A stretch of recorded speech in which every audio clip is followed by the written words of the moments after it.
welcome to Stingray Tom's Florida and another amazing Florida 10. Today I'm back in the Orlando area and the juggernaut that is the Walt Disney World Resort. One of the thousands of things people can do at this resort is interact with their favorite Disney characters, such as Mickey and Minnie, Mary Poppins, the Country Bears, and of course random stormtroopers. One of the more recent characters to appear in the resort can be found in the Magic Kingdom's Adventureland. Obviously, I'm talking about Orange Bird. He arrived in the early 2000s, so he's been around for a while, but a lot of people don't realize that he didn't just appear, he reappeared. Orange Bird was introduced to the park at its opening on October 1st, 1971, and was one of the original characters. These days, he's a popular character as he was back in the 70s, with plenty of his merchandise available in Disney shops. On the surface, all of that's pretty straightforward. Characters come and go in the parks based on any number of factors: a change in popularity, a new movie, special event, or anniversary. So why do I call Orange Bird Disney's utterly unique character? And why does he get his own video, especially since I don't have plans to cover other Disney characters? Let's take a look at his story by exploring 10 amazing facts. Florida Amazing History Fact number 1. He's an orange canary with an orange head in Orange County. Yep, Orange Bird is a canary. While wild canaries are typically greenish yellow, domesticated ones have been developed in a variety of colors, including orange, so nothing remarkable about him yet. Canaries were first bred in captivity in the 1600s and were originally from the Canary Islands near Spain, hence the name.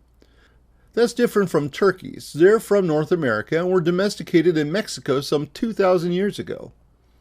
The other part is that orange head. Obviously, this isn't just about the color. He's got a ripe citrus fruit for a noggin, one with eyes, a beak, and a couple of small leaves on top. I'm pretty sure this makes Orange Bird unique right there. He was first drawn in 1969 by animator and Disney legend Bob Moore, along with art designer Don McLaughlin. Bob Moore was a regular animator at Disney Studios until 1951 when he was asked to head the art department for publicity, although he was the only person in the department. He ran that department for 3 decades. He designed the Walt Disney U.S. postage stamp as well as the eagle mascot for the 1984 Olympic Games. He also served as one of Disney's official autographers, signing thousands of photographs.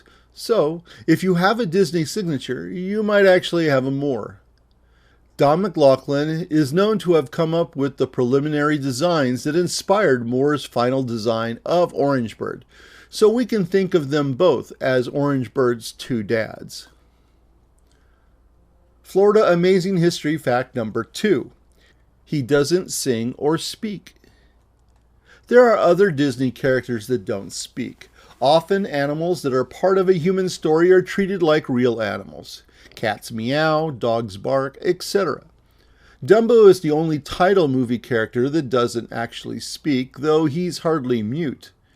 Dopey in Snow White is basically the same. That brings us back to Orange Bird. He was designed as a character who doesn't sing or speak. Unlike Dumbo or Dopey, he's unique in that he communicates only in thought bubbles, like you'd see in most comic books and newspaper comics. The difference is that Orange Bird's orange thought clouds, the name Disney gave them, can be seen and read by the other characters. Also, to communicate that way requires various levels of effort, similar to the difference between someone talking conversationally or shouting. Florida Amazing History Fact number 3. He was a corporate mascot. Walt Disney and his brother Roy were certainly no strangers to working directly with various companies, especially when they wanted to get something of their own paid for. Their first television series was named Walt Disney's Disneyland, for that very reason. The series was created to secure funding for the construction of Disneyland, with Roy approaching each of the big 3 networks. American Broadcasting, Paramount, took the deal, and the show began in 1954. Disney created the popular weekly show while ABC provided the cash for Disneyland. The show Disneyland regularly promoted the attraction Disneyland, so by the time the park opened in 1955, millions of TV viewers knew how exciting the place would be. Walt and Roy should be considered brilliant just for that deal. Beyond that, Disney partnered with corporate sponsors to build individual attractions within Disneyland and Disney World. When it came to Adventureland and the Magic Kingdom, Disney partnered with a Florida organization who signed a 10-year contract to sponsor an attraction and snack bar. The attraction, which first appeared in Disneyland, was titled the Tropical Serenade and was sponsored by United Airlines when it opened in 1963. When Tropical Serenade was included in the Magic Kingdom, it was the Florida citrus growers who footed the bill, but they got an additional asset from Disney, Orange Bird. The initial negotiations included Walt shortly before his death in 1966, and it was decided that there'd be a character used in the park as well as in citrus ads. Walt didn't want to use a known character because none would have been the right fit. Disney characters were used to promote other products, but not as mascots. Even Donald was enlisted and used by citrus growers way back in the 50s. Walt decided that a new character would be called for, and so Orange Bird was born. Florida Amazing History Fact number 4. He worked for the Florida citrus growers. The Florida citrus growers signed that 10-year contract for $3 million. If that sounds like a lot, it'd be the equivalent of $23 million today. Now, the first thing to clear up is that while Disney guidebooks show it as the Florida Citrus Growers, the official title is the Florida Citrus Commission. I'm going to use FCC through the rest of the videos since it's just quicker. To complicate matters, there's another organization, the Florida Department of Citrus, which is a state agency. The FDOC provides marketing, research, and regulatory support for Florida citrus products. Meanwhile, the FCC is a board appointed by the governor to oversee the FDOC. Got it? The FDOC's activities are funded by a tax paid by growers, and Florida's citrus industry employs 45,000 people and provides annual economic impact of $8.6 billion to the state. Compared to Disney, that's relatively small, however. Disney World employs about 80,000 cast members and provides some $40 billion to the state.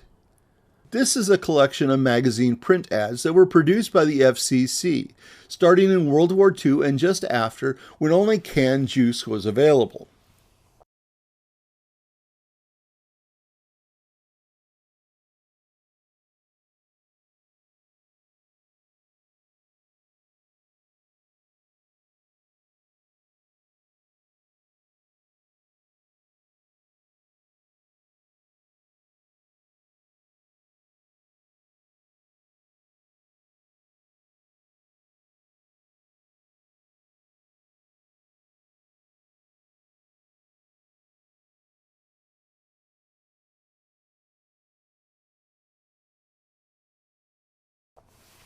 The ads began to include the option of frozen concentrate after it was developed in 1948 at the University of Florida.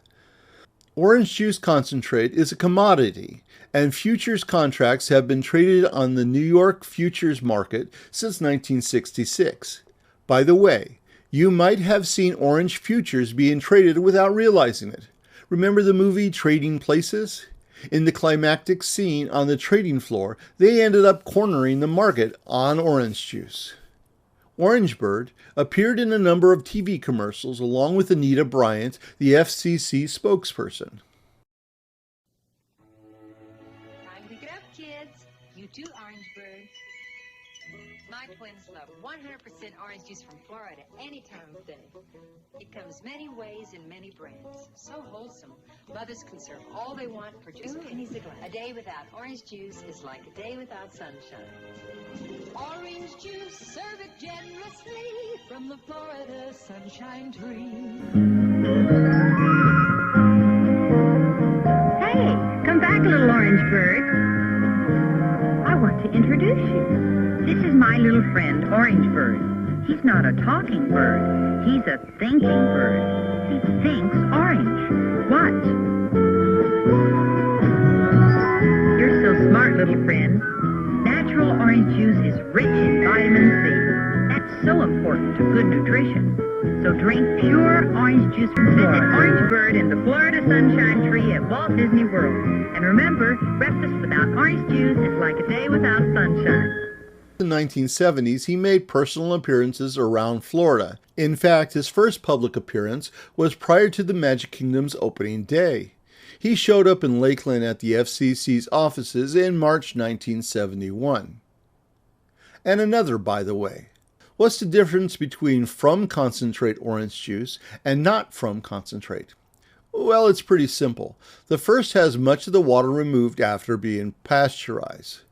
The other retains the water, but in most cases sits for up to a year in oxygen-free storage. So some of the juice you're drinking might have sat in Polk County for a year. Orange Bird now suggests juicing instead.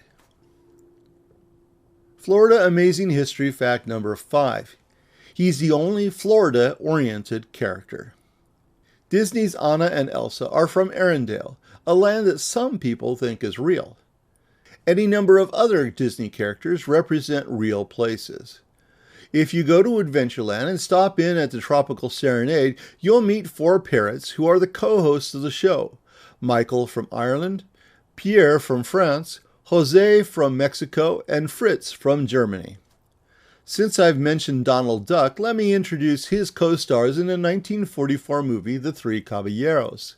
We have another Jose. This time, Jose Carioca from Brazil, along with Panchito Pistoles from Mexico. Now, while it's never really said that Orange Bird is from Florida, since he officially represented the FCC, he'll always be directly connected with the state. Florida Amazing History Fact number 6. He got the Sherman Brothers treatment. The Sherman Brothers were 2 of the most famous and most beloved of the Disney creative team. While many of the Disney animators came to the studio in the 1930s, the Sherman Brothers, Robert and Richard, were first hired in 1961. In the next decade, they penned It's a Small World, as well as all the songs in The Jungle Book and The Parent Trap, and in Mary Poppins, which earned them 2 Oscars. It was during this time that the brothers were asked to write a song for Orange Bird. Sadly, I can't play you that song here, but you can find it on YouTube. The song is interesting since it doesn't mention Florida citrus at all. It's not an advertising jingle, which is another unique part of the story. On top of that, the song even calls Orange Bird unique in the first verse. All 3 verses tell just who Orange Bird is and just how he's able to turn a frown around. The 45-speed 7-inch record was occasionally offered in Walt Disney World.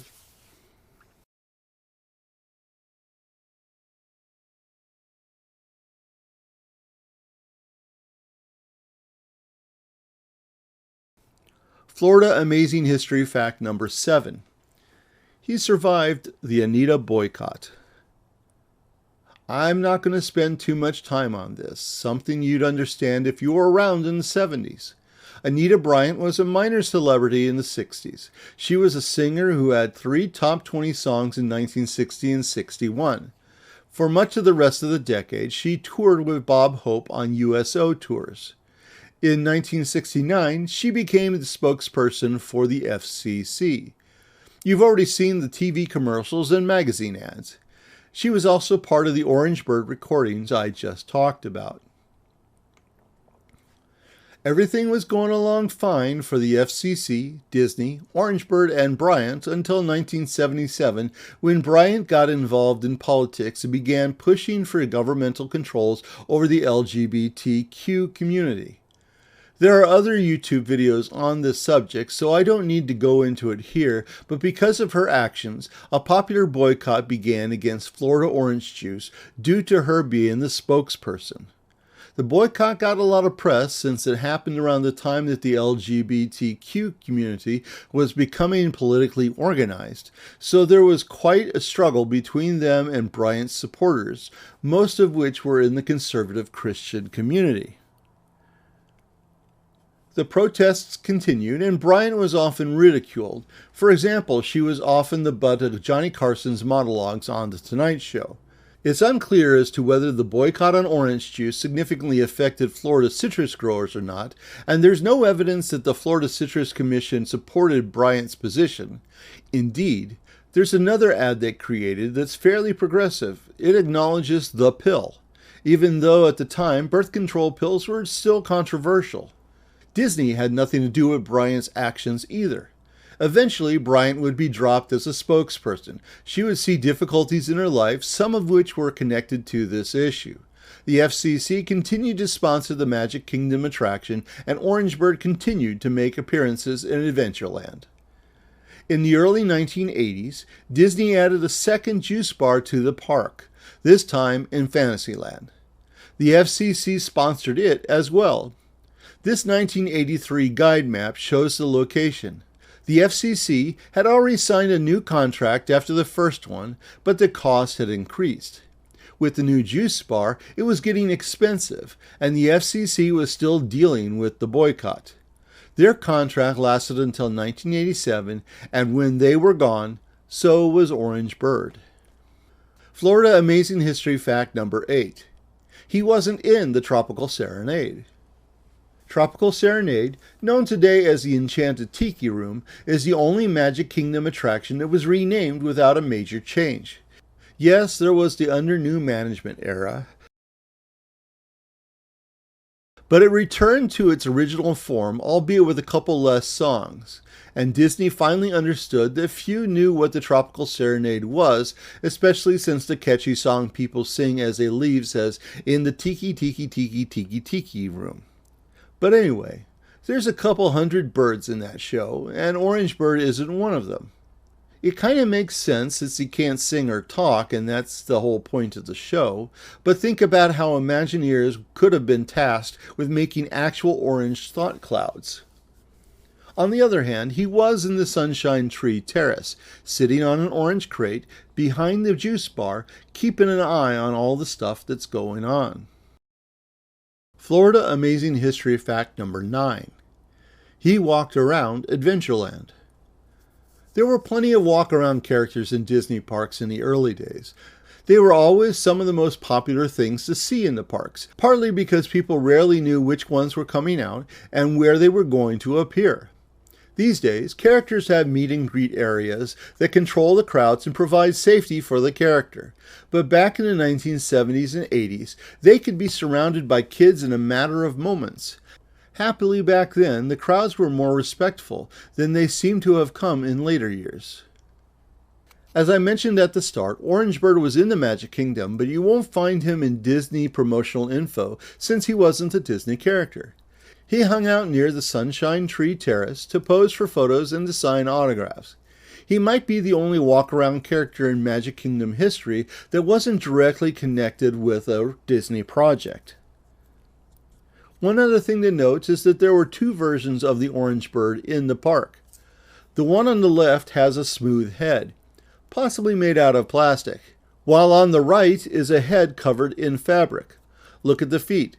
Different colors, and the light breast color extended further down on the left Orange Bird. I don't know for sure, but I think the hard-headed bird is the original, based on some of the photos I've seen. Florida Amazing History Fact number 10. He's popular today, even though most people don't know how he was created.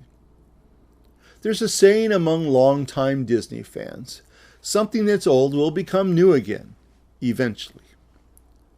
There's any number of stories that follow that unofficial idea, but one of the best has to be Orange Bird. The 1986 Magic Kingdom guide map shows the final year that the citrus growers sponsored the Enchanted Tiki Room, Sunshine Tree Terrace, and Fantasyland's Enchanted Grove.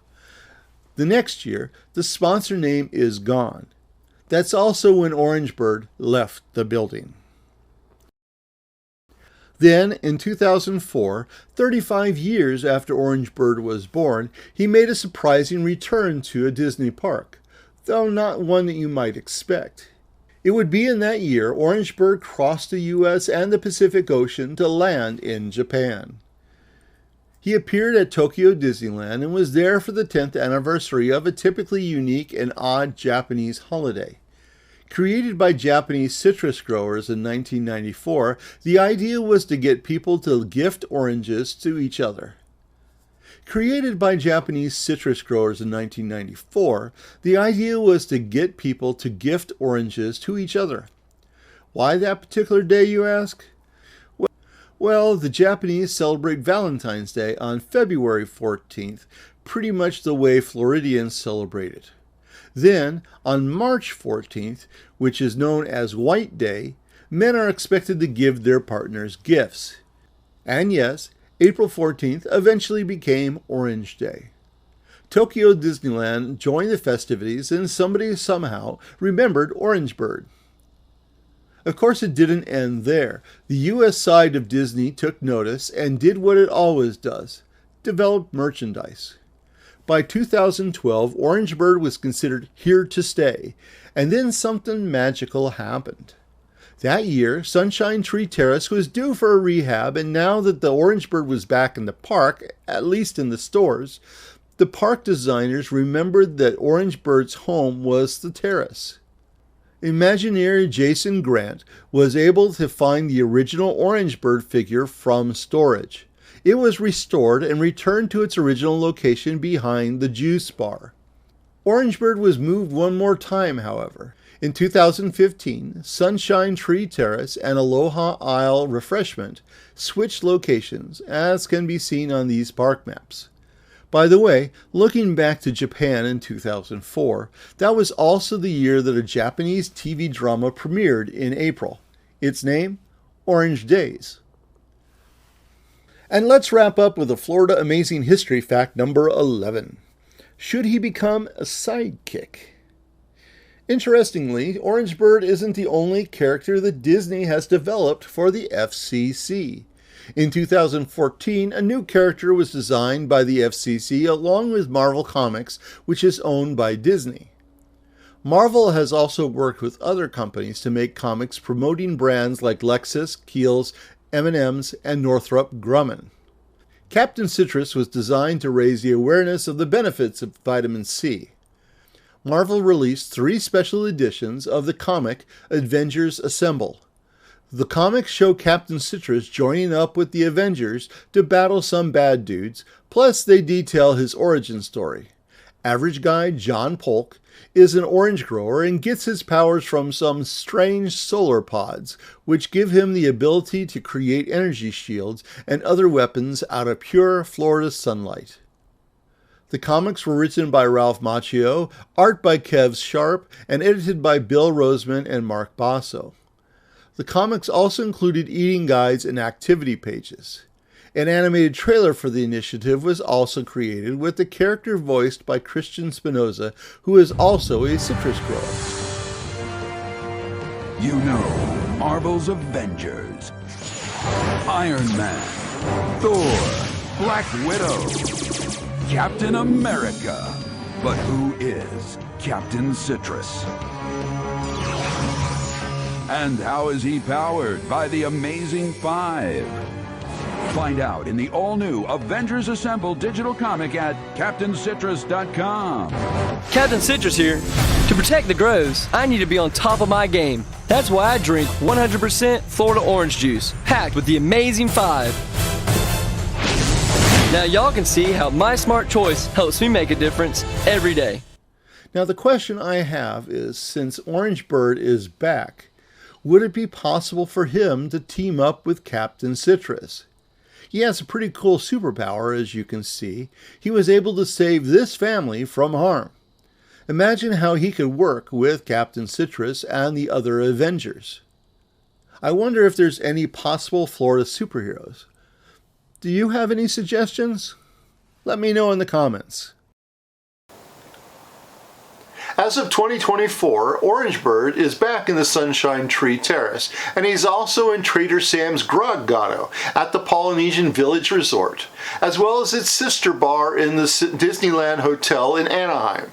Clearly, at some point, Orange Bird grew up and doesn't mind mixing OJ and booze. There's also a mural featuring him at Disney Springs. Next time you're there, look for it. Orange Bird remains popular, but it's funny. For some it's about nostalgia, and for others it's a cute new character. Disney seems happy too. You can tell that since new merchandise continues to arrive in the stores. Thank you for watching another of my videos. I hope you enjoyed it. If you learned something, please hit the like button and subscribe to the channel for more on Florida's tourism history. Stingray Tom's Florida, traveling through time around the Sunshine State.